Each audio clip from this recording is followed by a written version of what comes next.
श्री दुर्गा सप्तशती नवा अध्याय।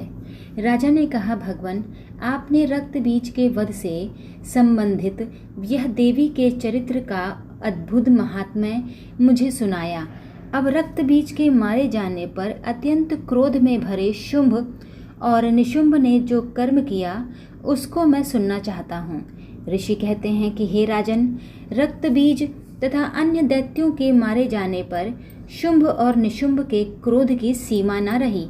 अपनी विशाल सेना का इस प्रकार वध होता देख निशुंभ क्रोधित होकर देवी की ओर दौड़ा। उसके साथ असुरों की प्रमुख सेना थी।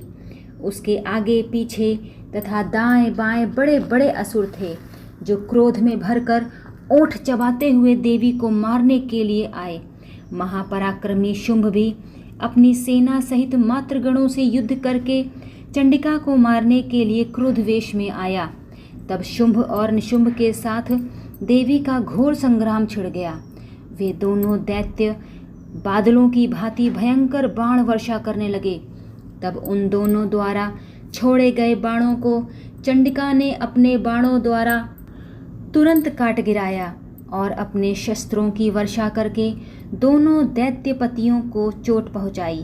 तब निशुंभ ने तेज धार वाली तलवार तथा चमकती हुई ढाल लेकर देवी के वाहन सिंह के मस्तक पर प्रहार किया। अपने वाहन पर चोट पहुंचने पर देवी ने तुरंत ही छुरप्र नाम बाण से निशुंभ की तलवार काट डाली और 8 चांद जड़ी सुंदर ढाल के टुकड़े टुकड़े कर दिए।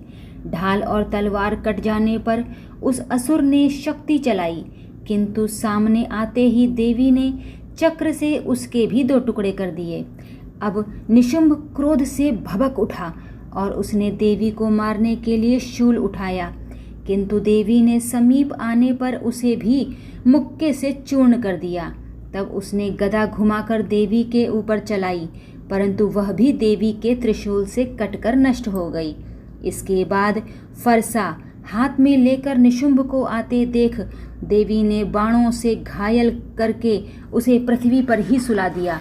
अत्यंत पराक्रमी अपने भाई निशुंभ के धराशाही हो जाने पर शुंभ अत्यंत क्रोधित होकर अपने रथ पर सवार श्रेष्ठ आयुधों से सुशोभित अपनी 8 भुजाओं से सारे आकाश से ढककर अंबिका को मारने के लिए आगे बढ़ा।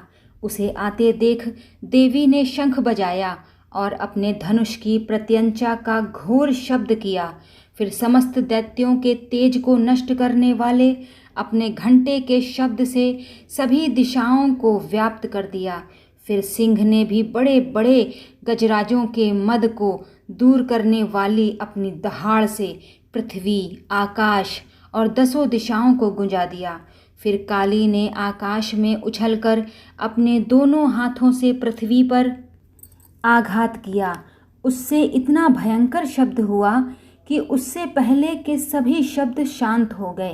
तत्पश्चात शिवदूती ने दैत्यों के लिए अमंगलकारी अट्टहास किया। इन शब्दों को सुनकर समस्त असुर थर्रा उठे, किंतु शुंभ को बड़ा क्रोध हुआ। उस समय देवी ने जब शुंभ को लक्ष्य करके कहा, ओ दुरात्मा, ठहर ठहर, तब आकाश में स्थित देवता जय जयकार करने लगे।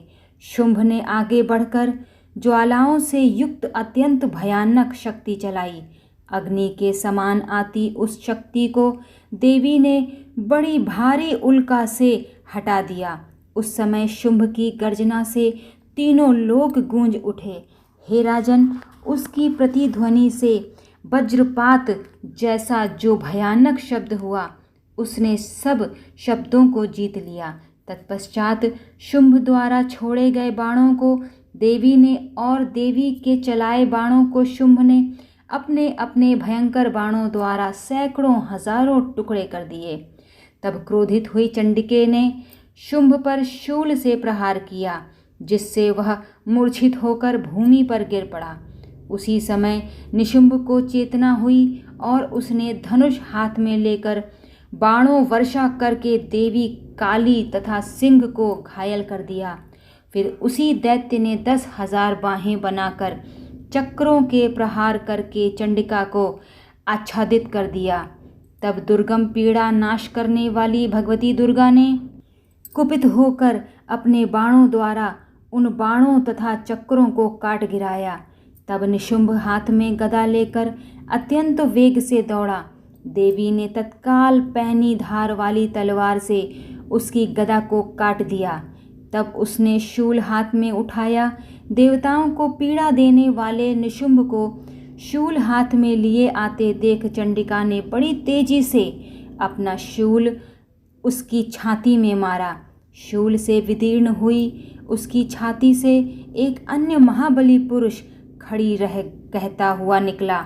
उस निकलते हुए पुरुष की बात सुनकर देवी अट्टहास कर हंस पड़ी और खड्ग से उसका मस्तक काटकर पृथ्वी पर गिरा दिया। तत्पश्चात सिंह अपनी दाढ़ों से दैत्यों की गर्दनें कुचल कर खाने लगा। उधर काली तथा शिवदूती ने भी अनेक दैत्यों का भक्षण कर लिया। कुमार कार्तिकेय की शक्ति कौमारी ने अनेक महादैत्य नष्ट कर दिए। ब्रह्माणी के मंत्र पूरित जल से तेजहीन होकर कितने ही दैत्य भाग खड़े हुए। अनेक दैत्य माहेश्वरी के त्रिशूल से छिन्न भिन्न होकर खेत रहे। वाराही ने अपने थुथुन की चोट से कितनों का कचूमर निकाल दिया। वैष्णवी ने भी अपने चक्र से दानवों के टुकड़े टुकड़े कर दिए। ऐन्द्री द्वारा छोड़े गए वज्र से अनेक दैत्य प्राणों से हाथ धो बैठे। इस प्रकार कुछ असुर मारे गए, कुछ युद्ध क्षेत्र से भाग गए तथा कितने ही दैत्य काली, शिवदूती तथा सिंह के ग्रास बन गए। 9वां अध्याय श्री दुर्गा सप्तशती समाप्त। जय हो भगवती मैया की।